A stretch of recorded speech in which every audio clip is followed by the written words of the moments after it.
Hello and welcome to Global Sourcing Essentials.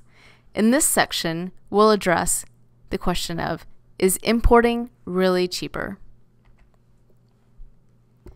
The first question of consideration for importing is, 1, does it save me money? Is it really cheaper? And 2, does it make sense for our business now?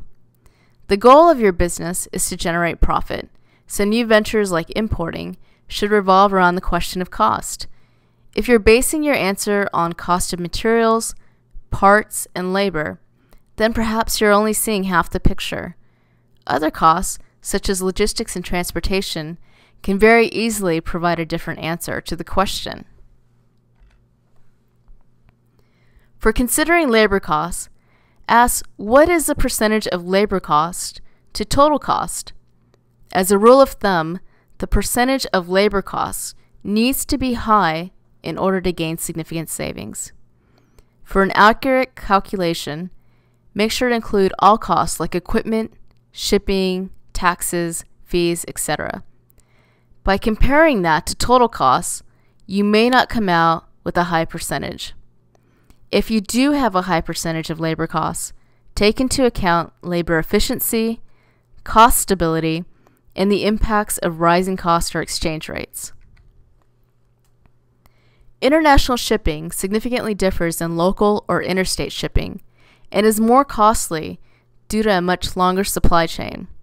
That includes international shipping companies, like perhaps DHL or UPS.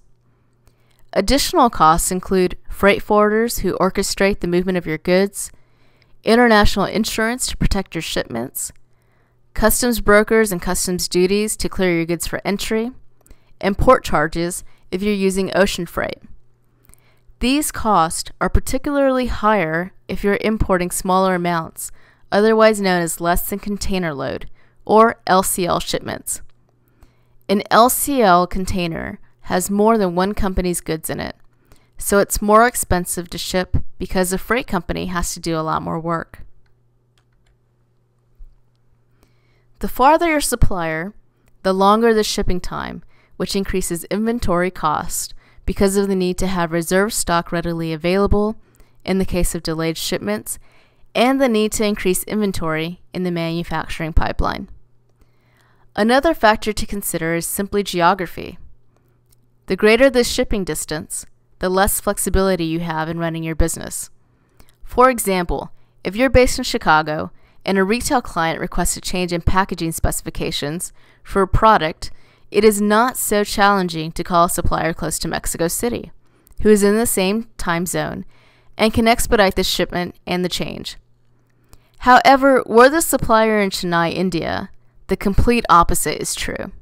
This also holds true for lean manufacturing and controlling waste. For manufacturing projects, both full product and component, additional hidden costs apply, such as factory visits. For customized products, you may need to send an industrial engineer or a designer. There may also be training costs to demonstrate exactly how you want your product assembled, tested, handled, and finally packaged. When it comes to volume, outsourcing may be cost-effective only if volume is sufficiently large. Another rule of thumb: generally, if an importing project is between $50,000 and $500,000 per year, it is effective. Very small volumes, especially for custom products, are expensive and include setup fees and minimum order amounts. There may be an exception if you're dealing with a middleman. This concludes Section 2, which addressed the question of cost in importing. In this section, we've discussed, is importing really cheaper?